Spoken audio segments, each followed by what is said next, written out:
지금까지 우리가 믿음 생활하고 있지만 흔들리지 않는 믿음에 이르기까지는 많은 일들이 있습니다. 죄사함을 받고 거듭나면 그 구원의 감격을 잊을 수가 없습니다. 그 기쁨을 말할 수가 없습니다. 삶이 달라집니다. 하지만 그 믿음이 연단된 믿음으로 성장하기까지는 많은 성장통이 있습니다. 연단된 믿음은 원상의 화초가 아닙니다. 원상의 화초는 강한 햇빛과 해충에 견디지 못합니다. 베드로의 삶을 보면 많은 성장통이 있었던 걸 볼 수 있습니다. 베드로의 삶은 참으로 우여곡절이 많았습니다. 어부 베드로, 그리고 예수님을 따르는 베드로, 그 다음에 사도가 된 베드로, 예수님을 배신한 베드로, 성령과 능력으로 충만하여 회복된 베드로. 베드로의 삶이 참으로 우여곡절이 많았던 겁니다. 어부 베드로는 고기 잡는 마을이라는 뜻인 베세다, 그 동네에 살았습니다. 베세다는 갈릴리 호수 북쪽에 있습니다. 성지순례 가시면 거기 꼭 안내받게 됩니다. 가난하고 소외된 지역입니다. 장래에 대한 비전도 없는 곳이에요. 베드로 어떤 사람으로 소개하는가? 그는 학문이 없었다, 이렇게 말합니다. 한마디로 교육기관에서 제대로 교육도 못 받은 사람이에요. 사도 바울에 비하면 학식적으로 매우 부족한 사람입니다. 변방 갈릴리 초란 어부로 살아가는데 베드로 집안이 무슨 율법 교육에 관심이나 있었겠습니까? 고기 잡아서 하루하루 살아가는 것으로 아마 만족했을 겁니다. 이런 베드로가 예수님을 만난 후에 그 인생은 대반전이 일어납니다. 세상적 출세가 아니에요. 예수님 만나서 성공가도 달린 것도 아닙니다. 그러나 그 존재와 삶에 거룩한 변화가 일어납니다. 예수님을 만남으로 그의 삶에 하늘의 은총이 임한 것입니다. 여러분, 예수 믿고 너무 돈 형편이 풀리고 잘 되는 것만 생각하지 마세요. 하늘의 신령한 은총이 이르지 못한 것은 별 의미가 없습니다. 누가복음 5장 보면 베드로가 밤새껏 고기를 잡고 빈배로 돌아온 걸 볼 수 있습니다. 얼마나 속이 쓰렸겠어요? 그런 베드로를 향해 예수님이 생뚱맞게 이렇게 다시 말합니다. 깊은 데로 가서 그물을 내려 고기를 잡으라. 어제 저녁에 다 하고 왔다니까요. 없어요, 고기가. 베드로 성격이 상당히 급한 사람 아닙니까? 나는 이런 베드로가 예수 선생이라는 사람의 말을 듣고 비아냥거리지 않고 다시 배를 몰고 나갔다는 게 정말 의아스럽습니다. 이렇게 말합니다. 시몬이 대답하기를, 선생님, 우리가 밤새도록 애를 썼으나 아무것도 잡지 못했습니다. 그러나 선생님의 말씀에 따라 그물을 내리겠습니다. 베드로는 어부고 예수님은 어부가 아니에요. 어부도 아닌 사람 말하면 듣겠습니까? 그러나 선생님 정도는 알고 있어요. 예수 선생. 갈릴리에서 예수님이 하신 일이 뭡니까? 초라한 제자 몇 명 데리고 다니면서 천국 복음을 증거했습니다. 때로 병든 사람을 치유해 줬어요. 저 예수 선생은 참 마음씨 좋은 사람이다. 그리고 능력도 있는 것 같아. 이 정도가 베드로가 본 예수님의 모습이었어요. 그런데 예수님 말씀을 듣고 순종해서 그물을 내렸습니다. 상식을 초월한 기적을 경험합니다. 그물이 찢어지게 고개 잡힙니다. 예수님 말씀을 귀로만 들었죠, 베드로가. 예수님 말씀의 능력을 눈으로 보고 있습니다. 그럼 고기 뭘로 잡는 거예요? 원래 고기는? 그물로 잡는 거죠. 고기는 그물로 잡는 건데 오늘 예수님의 말씀이 고기를 잡아줍니다. 예수님이 우리 인생의 빈배를 채워주신 분이에요. 힘든 인생이 있으면 예수님께 나와야 됩니다. 이 기적을 본 베드로 반응이 참으로 놀랍습니다. 시몬 베드로가 이를 보고 예수의 무릎 아래에 엎드려 가로되 주여 나를 떠나소서 나는 죄인이로소이다. 기적을 보고 베드로가 이상하게 고백하는 거예요. 나를 떠나세요. 근데 예수님은 인생의 빈배만 채워주신 분은 아닙니다. 더 놀라운 영적 은총을 베풀어 주셨어요. 베드로가 누군지 알게 됩니다. 자기 입으로 어떻게 고백하죠? 나는 죄인입니다. 그랬어요. 그리고 예수 선생이여 했는데 어떻게 고백하죠? 주여 이렇게 부릅니다.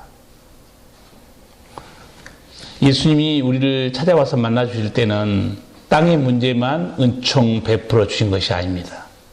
더 영원하고 더 본질적이고 더 영적인 세계의 은총도 아울러 베풀어 줍니다. 하나님을 계시해 주시고 자기 존재를 보게 하는 계시의 은총을 하나님이 베풀어 준 거예요. 건물을 내릴 때만 해도 베드로는 예수님을 선생이요 이렇게 불렀지 않습니까? 그렇죠. 예수 선생이었죠. 마음씨 좋은 분, 병든 사람도 가끔 치료해 주시고 그리고 복음을 증거한 예수 선생이었어요. 그런데 베드로가 보았던 그 초라한 예수님은 실제로는 하나님이셨어요. 그걸 발견한 겁니다. 충격이었죠. 자신이 죄인임을 깨닫고 고백한 베드로를 향해서 예수님이 뜻밖의 말씀을 합니다. 새로운 삶을 살라는 거예요. 사명을 주십니다. 나를 따라오너라. 내가 너희로 사람을 낚는 어부가 되게 하리라. 이게 지금 갑자기 사건이 크게 벌어진 거예요. 자기 존재를 인식하고 예수님이 누군가를 본 베드로에게 예수님이 사명을 준 거예요. 나를 따라오너라. 내가 너로 사람 낚는 어부가 되게 해줄 것이다. 베드로가 예수님 만난 후에 베드로의 삶에는 놀라운 변화가 일어납니다. 우리도 그렇지 않습니까? 예수님 만나고 나서 여러분 뭐가 달라진 것 같아요? 뭐가 달라진 것 같냐고 누가 물으면 대답할 수 있어야 돼요. 저 달라진 거요? 예배당 가는 것 뿐입니다. 그거 심각한 사람이에요. 예수님이면 뭐가 달라지죠? 내 존재가 달라집니다. 중생한 하나님의 사람으로 다시 태어나는 거예요. 존재만 달라집니까? 내 삶도 변하고 옵니다. 땅의 것을 추구하지 않습니다. 하늘의 신령한 것을 바라보는 눈이 열리기 시작합니다. 세상의 영광에 관심이 없어집니다. 세상의 자랑거리를 내려놓습니다. 이게 거듭난 사람의 삶의 영적인 특성들입니다. 다시 한번 말씀드립니다. 스스로 생각해 보세요. 나는 예수 믿고 뭐가 달라졌는가? 달라진 게 아무것도 없는 사람은 집에 가서 곰곰이 2시간 동안 생각해 보세요. 숙제를 내릴 테니까. 그럼 하나님이 다 알려줄 거예요. 내가 나를 믿고 뭐가 달라졌는가? 어부인 베드로 예수님이 제자가 되고 사도가 되었습니다. 그리고 나서 예수님은 베드로 이름을 바꿔줍니다. 원래 베드로 본명이 뭐죠? 시몬. 그거 좀 알아야 됩니다. 뭐 탤런트는 아니지만 일단 가수와 탤런트만 본명 예명이 있는 게 아니에요. 원래 베드로의 이름은 시몬이었어요. 예수님이 이 베드로에게 원래 이름을 너는 게바라 하리라고 그래요. 게바는 원래 아람어입니다. 그걸 다시 헬라어 성경으로 쓰니까 그걸 페트로스, 베드로로 쓴 거고, 헬라어로 번역하면 베드로죠. 그 뜻은 뭐죠? 반석이라는 뜻입니다. 너는 앞으로 반석 같은 사람이 될 것이다. 이름을 바꿔주는 거예요. 구약 성경에 이름 또 바꿔주는 경우 있죠? 하나님이 이름을 바꿔준 사람이 있습니다. 야곱을 어떻게 이름을 바꿔줬습니까? 이스라엘. 이스라엘 뜻은 아시죠? 네. 바뀐 것까지는 아는데 그 다음에는 뭐지 이름이? 이스라엘, 하나님과 씨름해서 이겼다는 뜻입니다. 우리 성도 여러분도 예수 믿고 나면 이름이 달라집니다. 어떻게 달라졌어요? 성도입니다. 성도 뜻이 뭡니까? 거룩한 백성이에요. 목사, 장로, 집사, 권사 별 의미 없습니다. 책임만 있을 뿐이에요. 가장 존귀한 이름은 성도입니다. 거룩한 백성이에요. 하나님의 자녀입니다. 세상에 속한 자가 아니에요. 우리가 믿고 난 다음에 우리 이름이 달라집니다. 아, 내가 성도가 되었구나. 성도가 되었으면 성도에 걸맞는 영성과 인격을 갖춰야 됩니다. 성도가 되었는데도, 거룩한 백성이 되었는데도 옛날에 그 더럽고 악한 습관에 매여 있으면 안 된다는 거죠. 끊어내야 됩니다. 베드로가 정식 교육기관에서 율법 교육은 못 받았습니다. 그러나 베드로는 예수님께 개인 교수를 받아요. 3년 동안.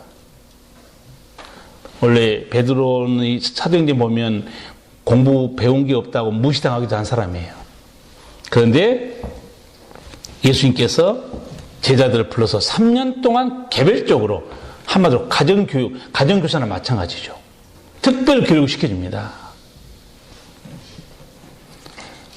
베드로는 유대인이었기 때문에 율법을 많이 들었을 거예요. 그런데 율법에서 들을 수 없는 영원한 놀라운 진리를 예수님으로부터 직접 듣습니다. 뭐 들었을까요? 예수님이 제자들이 가르쳐 준 게 뭐였습니까? 영생, 성령, 거듭남, 천국, 종말, 율법에서도 들을 수 없는 놀라운 진리를 예수님이 다 교육시켜줍니다. 예수님이 그 가르치는 교육으로 끝나지 않습니다. 현장에서 목격하게 만들어버립니다. 제자들이 예수님의 사역의 현장에서 본 목격했던 사건들이 뭡니까? 네, 나사로를 무덤에서 불러냅니다. 사도들이 봤어요. 뭘 봤습니까? 귀신이 떠난 것도 봤습니다. 예수님이 직접 다 보여줍니다. 말씀으로 교육시키고 주의 권세와 능력으로 그들을 훈련시키고 있어요. 자연과 영적인 세계, 인간의 모든 세계를 홀로 다스리는 권세와 능력이 예수님께 있는 걸 제대로 본 거예요. 그래서 베드로는 점차 믿음이 깊어집니다. 이제 예수님에 대한 신앙 고백이 달라져요. 첫 번째 신앙 고백은 뭐였죠? 주여 나를 떠나소서 나는 죄인입니다. 이게 이 갈릴리 호수에서 첫 번째 했던 고백입니다. 두 번째 고백, 믿음이 깊어집니다. 제자들에게 예수님이 물어봐요. 너희는 나를 누구라 하느냐? 베드로도 성격 급하죠. 분위기 탁 맞춰줍니다. 주는 그리스도시요 살아계신 하나님의 아들입니다. 이건 외우기 쉽습니다. 마태복음 16장 16절이에요. 이걸 못 외우면 사람도 아니에요. 그렇죠? 16장 16절이라니까요.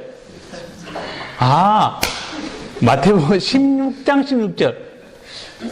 그 정도는 외우셔야지. 제가 군대 가서 훈련 받을 때 훈련소에서 주일날 훈련생들, 그 훈련병들을 모아서 예배, 이제 교회로 데려간 조교가 있었어요. 근데 교회 갈 사람 그러면 다 몰려들어. 왜냐하면 일 시키니까 일하기 싫어가지고. 또 노가대야 되니까. 줄이 확 섭니다. 그러니까 딱 그 조교가 보더니 이 사기꾼들, 이 위선자들, 진짜 내가 예수 믿냐? 그리고 어떻게 검증하냐면요. 주 예수를 믿으라. 그래야만 너와 내 집이 구원을 얻으리라. 몇 장 몇 절 했어. 그런 거예요.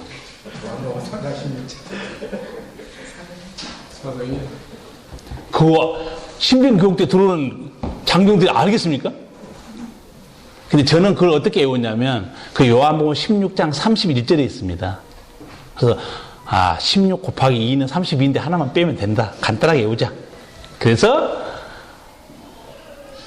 사도행전 16장 31절에 있습니다. 했더니 너는 진짜 환자구나. 들어가. 신자를 환자로 부른다. 군대에서는. 나머지 이 사기꾼들 성경도 모르는 주제에 교회 간다고 다 일하러 가. 이 대단히 중요한 신앙 고백. 주는 그리스도시요 살아계신 하나님의 아들입니다. 마태복음 몇 장 몇 절이라고 그랬죠? 금방 또 까먹는 사람 꼭 있어. 이 중에 16장은 기억하는데 그 뒤가 뭐지? 예수님이 베드로의 신앙 고백을 들으시고 칭찬해 줬어요. 예수께서 대답하여 가라사대 바요나 시몬아 네가 복이 있도다. 이를 내게 알게 한 이는 혈육이 아니요 하늘에 계신 내 아버지시니라. 여기서 우리가 영적 진리를 이해하는 신비를 볼 수 있습니다. 내가 그리스도고 내가 하나님의 아들이고 내가 주님인 걸 너 어떻게 아는 줄 아느냐. 인간의 지식이 아니라는 거죠. 하나님의 계시 은총이라는 거예요. 이게 영적 진리의 이해의 신비가 있습니다. 영적 세계의 진리는 오직 성령의 은총으로 하나님의 계시로만 이해할 수 있는 영역입니다. 지금 여러분이 예수 오늘까지 신앙생활하면서 회개도 하고 믿기도 하고 깨닫기도 합니다. 내가 한 것 같죠? 성령의 계시 은총이 있고 회개하는 역사가 있고 깨닫게 하는 역사가 있습니다. 그래서 예수님께서 요한복음 16장 7절 8절을 보면 내가 실상을 말하노니 내가 떠나가는 것이 너에게 유익하다는 거예요. 내가 떠나가면 보혜사 성령이 올 텐데 성령이 죄가 무엇인지 의가 무엇인지 심판이 무엇인지 깨닫게 해줄 것이다. 하나님의 이 깨닫게 하심의 역사가 없이 아무도 믿음에 이를 수 없습니다. 자, 베드로가 상당히 많은 상태로 지금 믿음이 커가고 이해가 깊어져 있잖아요. 그런데 이 베드로도 믿음이 흔들립니다. 천국 복음을 들었어요. 죽은 자를 살리며 귀신을 쫓아내신 예수님 믿고 의지합니다. 그런데 막상 자기 앞에 죽음이 닥쳐오니까 베드로 예수님을 배신해버립니다. 오늘 설교 제목이 베드로의 믿음이 발자취입니다. 제가 이 가을에 이 결실의 계절에 성경에 나타난 믿음의 사람들의 발자취를 제가 한 사람 한 사람 좀 보여주려고 그래요. 사도 요한의 발자취, 사도 바울의 발자취, 가룟 유다의 발자취. 어떻게 그들이 태어나서 죽을 때까지 어떤 과정으로 신앙을 지켰는가. 제가 다 하면 또 그것마다 끝이 날 수 있으니까 중요한 사람들 골라서 제가 한 7, 8사람 해드릴까 생각해요. 오늘 첫 번째 베드로 지금 전체 과정을 본 겁니다. 그래서 제가 첫 번째 설명했어요. 어부 베드로, 부르심 받은 베드로, 사도가 된 베드로, 그러나 배신한 베드로, 성령의 능력으로 회복된 베드로. 1년의 삶의 과정을 통해서 역사한 걸 제가 설명을 해드리려고 그래요. 예수님이 십자가를 지기 위해서 죽음의 길로 걸어갈 때 베드로가 어떻게 따라갔습니까? 멀찍이 따라갔습니다. 이 멀찍이라는 단어 속에 감추인 베드로의 속내 여러분 알 수 있죠? 아예 도망간 게 아니에요. 멀찍이 간다는 건 뭡니까? 기회가 되면 설마 우리 예수님이 죽겠느냐? 죽은 자를 살리는 권능이 있는데 딱 봐가지고 뭔가 보여드리면 주님이다 그럴 줄 알았습니다. 안 그렇고 이게 심상치 않다 정말 돌아가실지도 몰라. 그럼 어떻게 해? 36개? 그 단어가 난 너무 마음에 드는 거예요. 이 멀찍이 따라가더라. 기회주의자예요. 그렇지만 완전한 의리가 없는 것도 아닙니다. 의리 없으면 도망가 버렸어요. 의리도 조금 있고 아주 마음이 참 복잡한 사람이에요. 이게 상태가. 그런데 멀찍이 따라가서 가만히 앉아있는데 돌아가는 상황을 보고 끝났으면 좋을 뻔했는데 거기에 또 어떤 여자아이가 또 물어보는 거예요. 괴롭게 지금 가만히 불을 쬐고 있는데 조그만 여자애가 이 사람도 예수님과 함께 있었습니다 그래요. 그러면 자기가 어떻게 되겠어요? 지금 예수님이 십자가 죽을 판인데 예수님과 함께 있었다. 그럼 분명히 잡힐 거 아니에요. 철판 탁 깝니다. 뭔 소리야? 몰라. 그러면 도망가야 되는데 불 쬐고 계속 있어 거기서. 왜 계속 안 도망가고 있을까요? 상황을 봐야 돼. 설마 우리 주님이 돌아가시겠느냐? 그러니까 굉장히 바른 방석인데도 안 가고 버티고 있는 거예요. 한마디 딱 거부하고 더 이상 묻지 않겠지. 두 번째 시험이 또 옵니다. 다른 사람이 또 베드로를 봅니다. 당신도 그 한패 아닙니까? 그래. 그 당이라 나와 있습니다. 여러분 우리나라 정치하는 보면 당이 있죠. 혹시 여러분 여기 당원 계십니까? 우리 교회는 당원이 없으시구나. 이 당원은 생사고락을 같이 합니다. 그 당원은. 그렇죠? 대통령 만들기에 목숨을 다하는 거고. 그렇게 얘기합니다. 너도 그 당이다. 베드로가 여보쇼 뭔 소리 하는 거예요? 나 몰라요. 그래서 끝날 뻔했는데 1시간쯤 지나서 또 세 번째 질문이 또 옵니다. 어떤 사람이 강경하게 틀림없이 이 사람이 예수님과 함께 있었다. 이 사람은 갈릴리 사람이라는 거예요. 지금 예수님이 어디서 재판받고 있죠? 갈릴리입니까? 예루살렘입니까?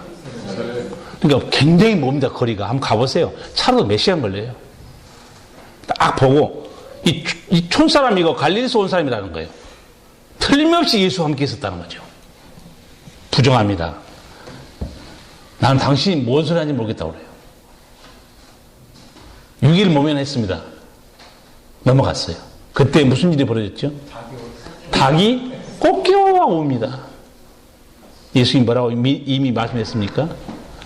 닭이 울기 전에 내가 나를 3번 부인할 것이다. 여러분 예루살렘 그쪽 동네 가면 베드로 교회가 있는데 베드로 교회 꼭대기에 십자가가 있는 게 아니고 닭이 있더라고요. 닭이. 그 베드로 얼마나 가슴 찔리겠어 거기요. 왜 저 닭을 왜 거기다 나를 몇 번 죽이는구나 너희들이. 베드로 3번 부인했는데 닭이 딱 울었어요. 예수님 말씀이 기억나서 통곡해. 평소에 예수님이 이에 대해서 미리 제자에게 말한 게 있습니다. 좀 무서운 말 한마디 했어요. 마태복음 10장 32절 이하에 보면 누구든지 사람 앞에서 나를 시인하면 나도 하늘에 계신 내 아버지 앞에서 저를 시인할 것이요. 누구든지 사람 앞에서 나를 부인하면 나도 하늘에 계신 내 아버지 앞에서 저를 부인하리라. 이게 간단한 말이 아닙니다. 심판날에 우리가 딱 서 있어요. 예수님께서 나를 모른다. 그럼 우리는 어디로 가야 됩니까? 시커먼 세월이 끌고 갑니다. 내가 너는 모른다 그러면 어떻게 해요? 끝난 겁니다. 죽음이에요. 사람 앞에서 나를 모른다 그러면 나도 너를 모른다 한다는 거예요. 사람 앞에서 나를 안다 그러면 나도 하나님 앞에서 너를 안다고 얘기할 것이다. 저는 내 양입니다. 천국 들어가는 거죠. 예수님이 다 사람도 알면 얼마나 힘이 있습니까? 병원에 뭐 입원실이 없다고 그렇게 잡아떼도요. 의사만 알면 또 들어갑니다. 이 안다는 게 얼마나 힘이 있는지 몰라요. 어디선지 마찬가지입니다. 안다는 건 정말 큰 힘이에요. 근데 예수님이 내가 하늘 아버지 앞에서 너를 안다고 말할 것이다. 얼마나 큰 은총입니까? 성도 여러분 어떻습니까? 사람들 앞에서 내가 그리스도인입니다. 시인하십니까? 아니면 모른 체하고 딱 시집이 떼고 교회 안 나간 사람처럼 삽니까? 입으로 시인한 것은 쉽습니다. 삶으로 시인한 것은 어려운 거예요.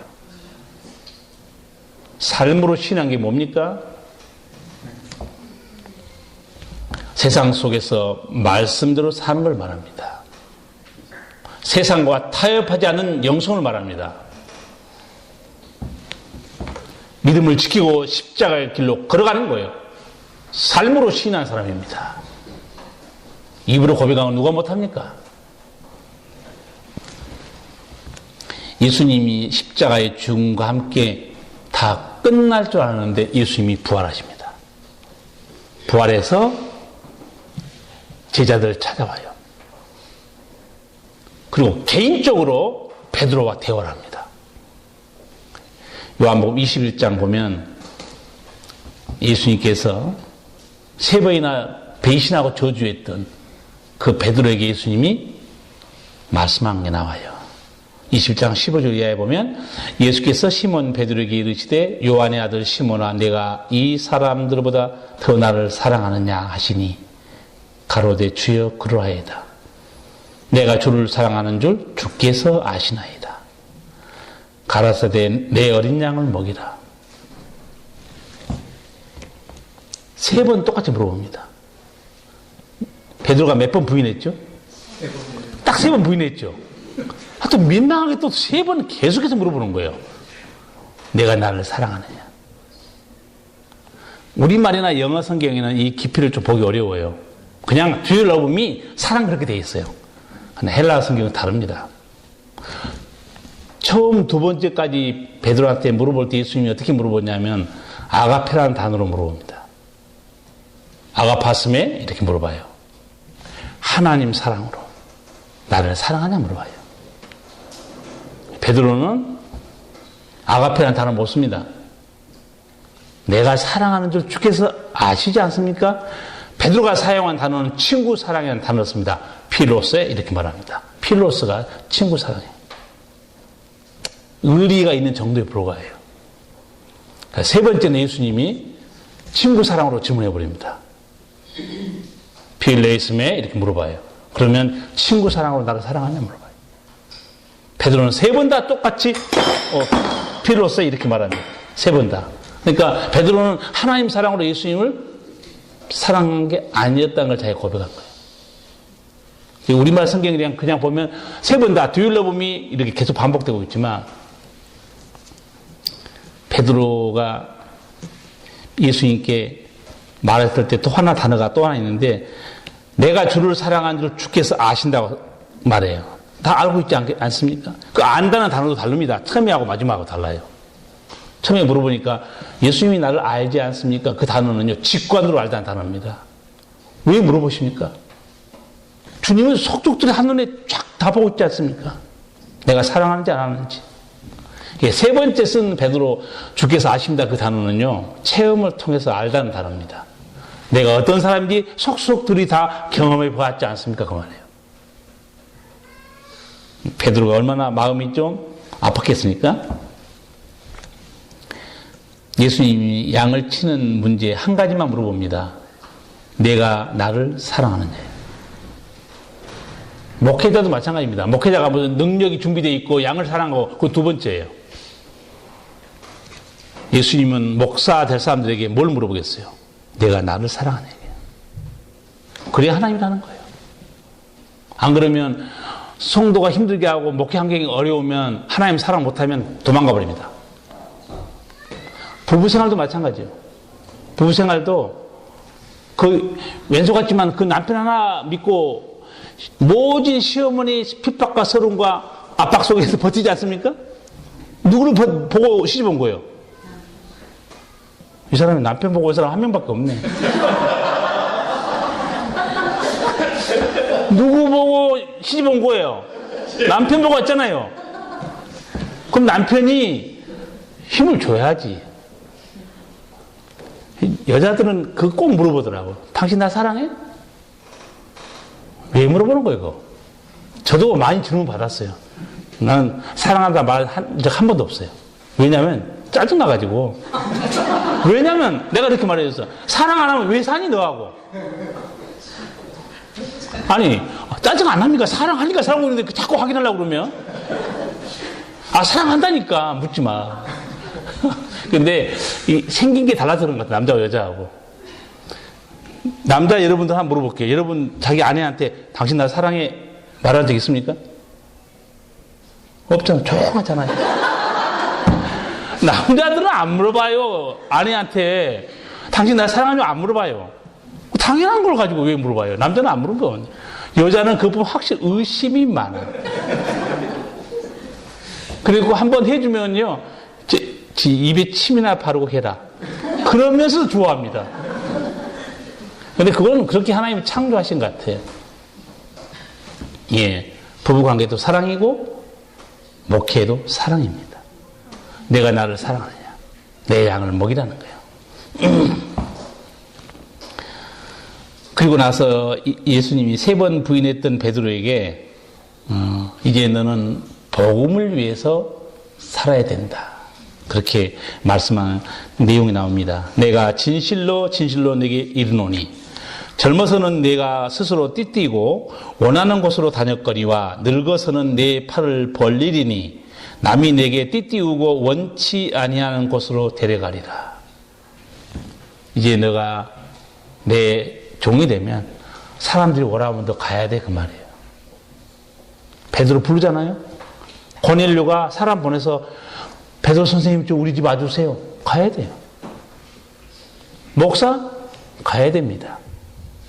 목사는 목사가 아니고 잘못하면 먹사가 됩니다. 잘 먹어야 돼요. 왜냐하면 안 먹으면 또 시험 들어요. 목사는 밤 12시에 전화 받아 가야 됩니다. 회사 직원은 12시 넘으면 무슨 사장이 전화합니까? 12시 넘어서 사장이 직원한테 전화한 사장은 술이 채서 제정신이 아니든가 그러면 악덕 업주든가 그렇죠? 근데 목사는 밤 12시 넘어도 전화하면 달려가야 됩니다. 응급실에 달려가야 돼요. 기도해주고 하나님의 능력으로 승리하라고 붙들어줘야 됩니다.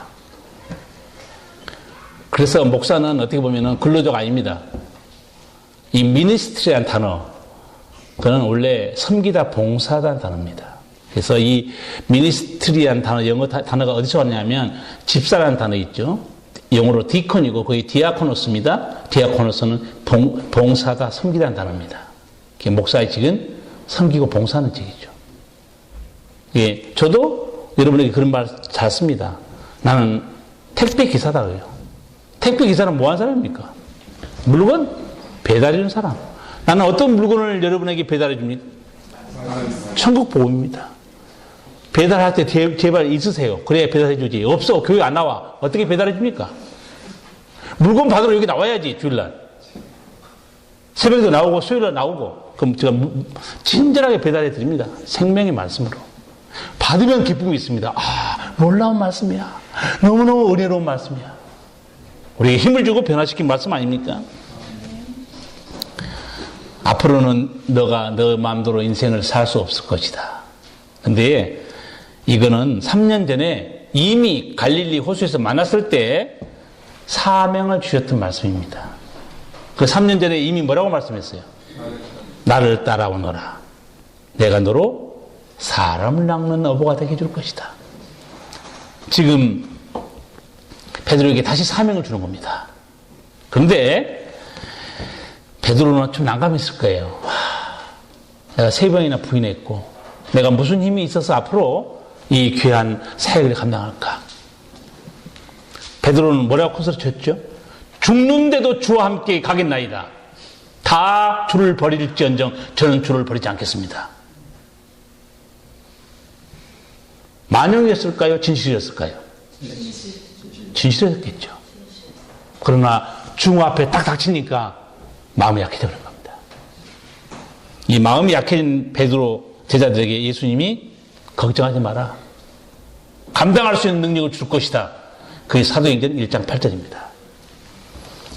오직 성령이 너희에게 임하시면 너희가 권능을 받고 예루살렘과 온 유대와 사마리아와 땅끝까지 이르러 내 증인이 될 것이다. 이 말씀과 함께 베드로는 성령을 받습니다. 놀라운 사람을 변화되어 버립니다. 오늘 본문이 바로 그 내용이에요. 어부인 베드로, 사도 베드로, 배신자인 베드로, 오늘 성령 충만한 베드로를 보게 됩니다. 그래서 제가 설교 제목을 베드로의 믿음의 발자취, 전모를 여러분에게 보여준 겁니다. 어부였던 베드로에서 말씀을 듣고 놀라운 신앙 고백을 하였던 베드로.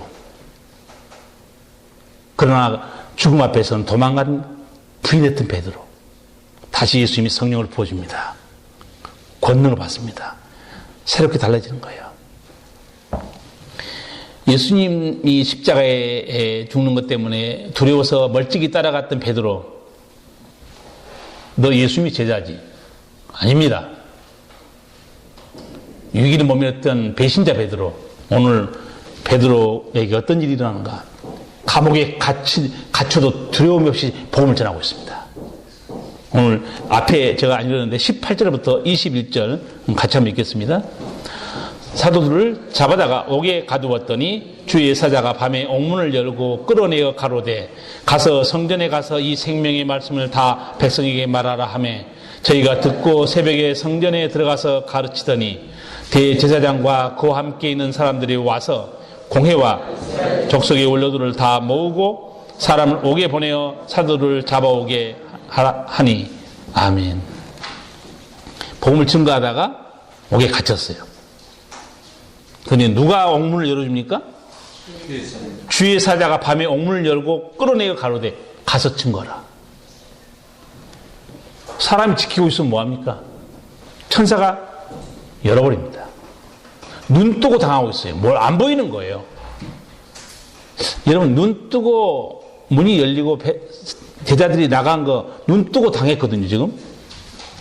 이런 일이 가능합니까? 성경에 있습니까?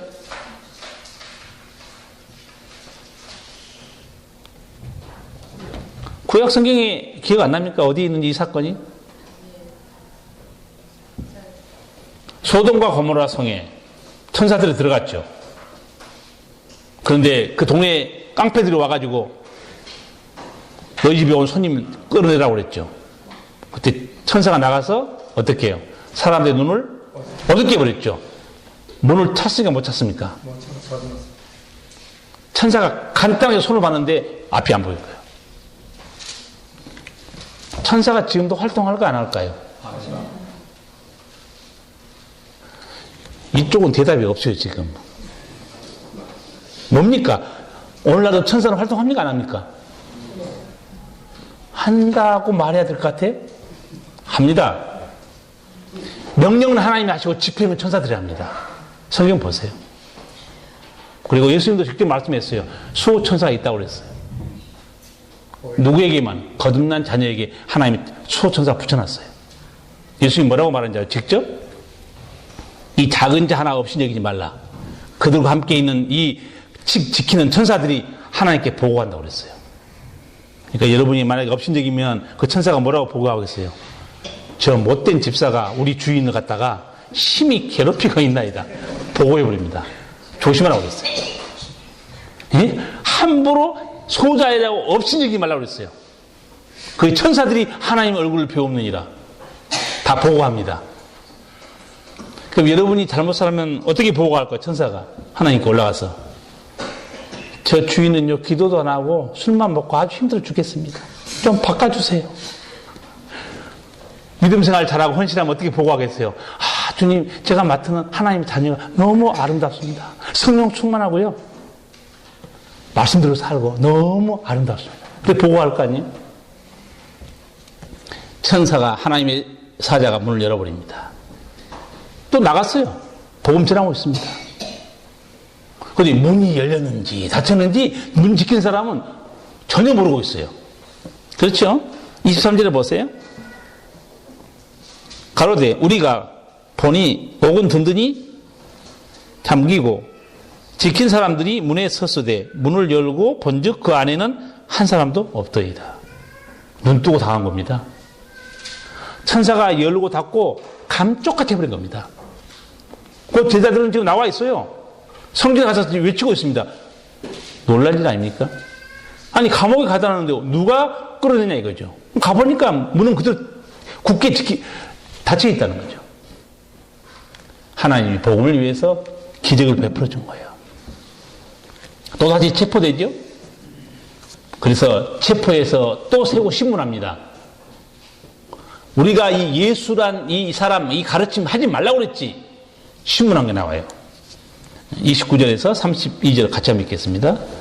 베드로와 사도들이 대답하여 가로되 사람보다 하나님을 순종하는 것이 마땅하니라. 너희가 나무에 달아 죽인 예수를 우리 조상의 하나님이 살리시고 이스라엘로 회개케 하사 죄사함을 얻게 하시려고 그를 오른손으로 높이사 임금과 구주를 삼으셨느니라. 우리는 이 일의 증인이요 하나님이 자기를 순종하는 사람들에게 주신 성령도 그러하니라 하더라. 아멘. 베드로 말한 거 보세요. 옛날에 베드로가 아닙니다. 뭐라고 말합니까? 사람보다 하나님을 순종하는 것이 마땅하니라. 이게 승리하는 신앙의 원리입니다. 여러분 믿음에 승리하고 싶으시면 사람보다 하나님께 순종해야 됩니다. 베드로가 승리하는 비결을 우리가 알려주고 있어요. 신문하는데 딱 갑자기 한마디 해버립니다. 사람보다 하나님께 순종하기 마땅하니라. 여러분 세상 것을 붙들면요 인생에 남는 게 없습니다. 한번 살아보세요. 세상 것을 붙들고 사는 사람 인생에 남는 게 아무것도 없습니다. 그리고 만약에 그 믿음이 무너지면요 정말 성도는 비참하게 됩니다. 삶은 공고해지는 거예요. 하나님 붙으셔야 됩니다. 우선순위를 바로 정해야 돼요. 베드로 설교 간단하지만 핵심을 선포했어요. 31절 있죠? 너희들이 예수님이 십자가에 못 박아 죽겠다는 거죠. 그런데 하나님이 부활시켰다는 거예요. 만약에 너희도 구원받고 싶으면 그 예수님의 속죄를 믿어야 되고 회개해야 된다. 선포해버립니다. 십자가의 구원의 은총은 예수님의 죄사함은 십자가의 은총은 만약에 예수님이 십자가에 안 들어갔으면 불가능했다. 그걸 말한 거죠. 이 신문과 관련돼서 예수님이 제자들에게 옛날에 미리 말씀하신 적이 있어요. 마태복음 10장 보면 너희가 사람 앞에 끌려가가지고 무슨 말을 하지? 어떻게 하지? 두려워하지 말라고 그랬어요.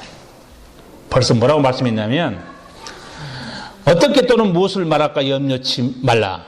그때 무슨 말할 것을 주시리니 말하는 이가 너희가 아니라 너희 속에서 말씀하시는 자 곧 너희 아버지의 성령이니라. 성령이 너희 속에서 할 말을 다 해주겠다는 거예요. 지금 베드로가 했던 이 설교나 선포가 지금 누가 속에서 지금 말씀하고 있는 거예요?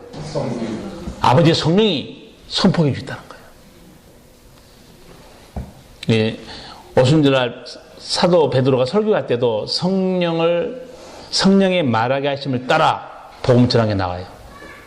예, 저도 그 부분 때문에 새벽마다 그렇게 기도합니다. 하나님, 제가 복음을 증거할 때마다 성령의 말하게 하심을 따라서 지혜와 지식의 말씀으로 생명과 진리의 말씀으로 심판과 대언의 말씀으로 증거케 해주세요. 저는 기도합니다. 왜냐하면 목사가 자기 얘기하면 안 되죠. 성령의 역사가 있고 하나님의 말씀을 증거할 때 아버지 치유와 살리는 역사가 일어납니다.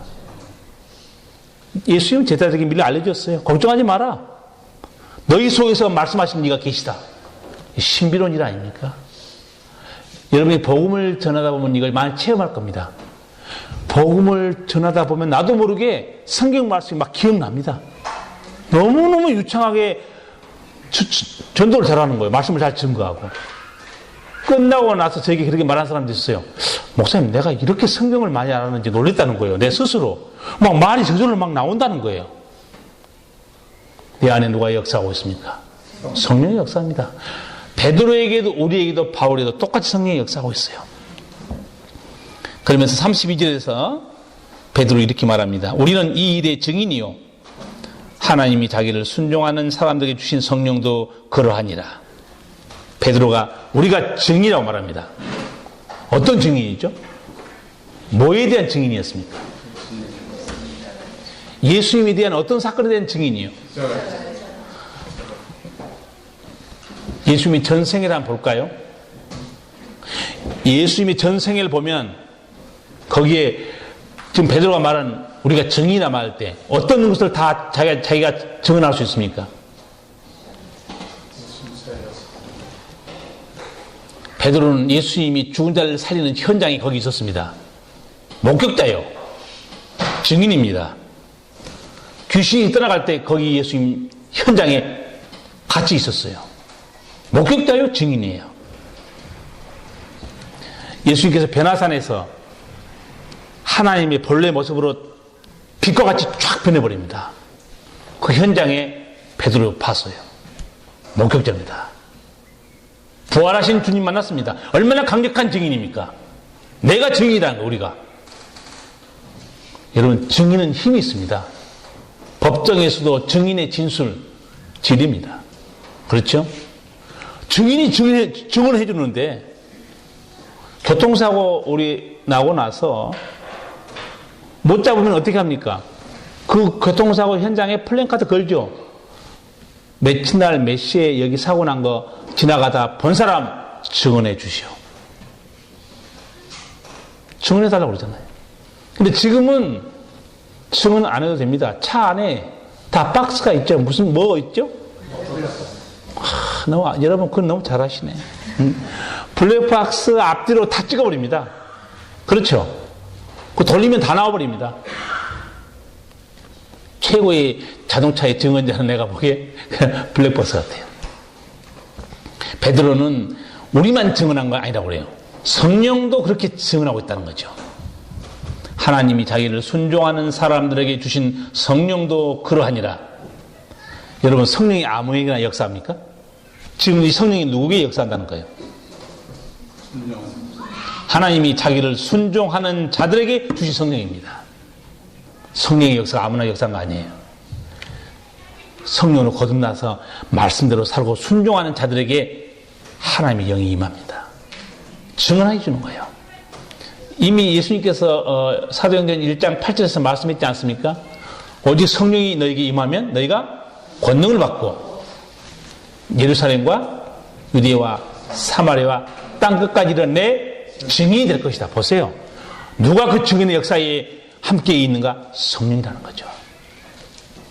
왜 예수님께서 성령을 사도들에게 주셨는가? 목적이 명백합니다. 복음을 증거하기 위해서. 생명 살리기 위해서 성령 보여준 겁니다. 여러분 삶을 한번 돌아보세요. 내가 성령이 충만한가 안 한가? 바로 점검할 수 있어요. 어떤 사람이 성령 충만한 사람인가? 말씀을 사랑하는 사람. 기도에 힘쓰는 사람이죠. 그리고 복음을 전할 때 용기 있는 사람. 성령 충만한 사람입니다. 내 삶을 하나님께 드리는 사람. 누가 드립니까? 달라고 그러지. 교회 와서 자꾸 하나님께 주시옵소서만 하지 누가 바칩니까? 근데 하나님의 교회와 선교를 위해서 하나님께 아낌없이 드린 사람이 있어요. 그 아낌없다는 게 수억을 말하는 게 아닙니다. 옛날에는 단돈 10만 원도 안 드렸는데 이제는 감사한 마음으로 드리기 시작하고 있어요. 성령 충만한 사람이에요.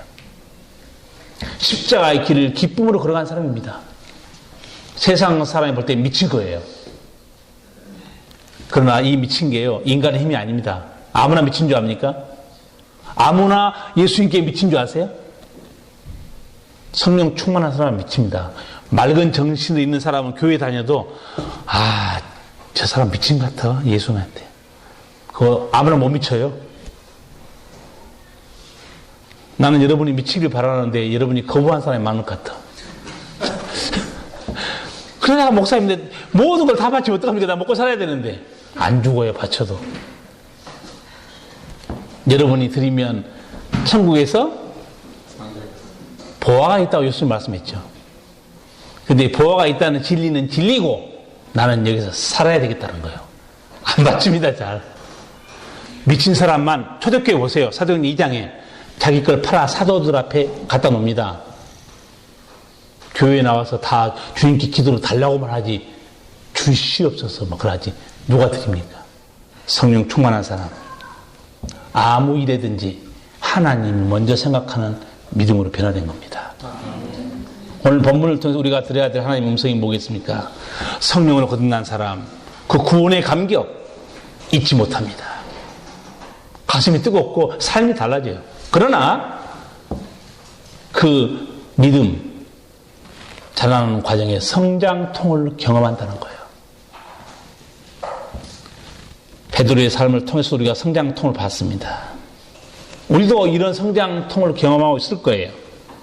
왜냐하면 베드로 나무랄 게 없어요. 여러분도 보세요. 여러분 죄인에서 하나님의 자녀로. 그럼 계속 나갑니까? 하나님의 자녀에서 다시 세상 속으로 또 떨어집니다. 하나님의 영광을 위한 게 아니고 자기 욕망을 위해 쫓아가 버립니다. 거룩한 백성에서 세상에 속한 자가 되어버립니다. 그래야 다시 성령과 말씀을 받으면 다시 힘을 얻습니다. 다시 거룩한 백성이 돼요. 이런 일련의 성장의 과정을 겪게 돼 있어요. 아까 말씀드린 대로 승리하는 신앙의 원리가 뭐였습니까? 사람보다 하나님께 순종하는 것이 마땅하도다. 승리한 길이에요. 이제 베드로는 연단된 믿음의 사람이 된 겁니다.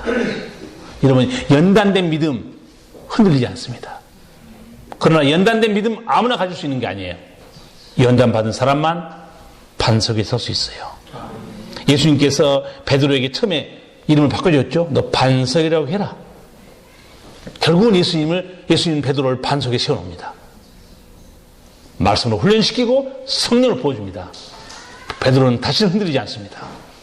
전설에 의하면 베드로가 십자가에 순교했는데 우리 주님이 똑바로 돌아가시는데 내가 어떻게 똑바로 달려죽겠냐? 나는 거꾸로 십자가에 매달려라.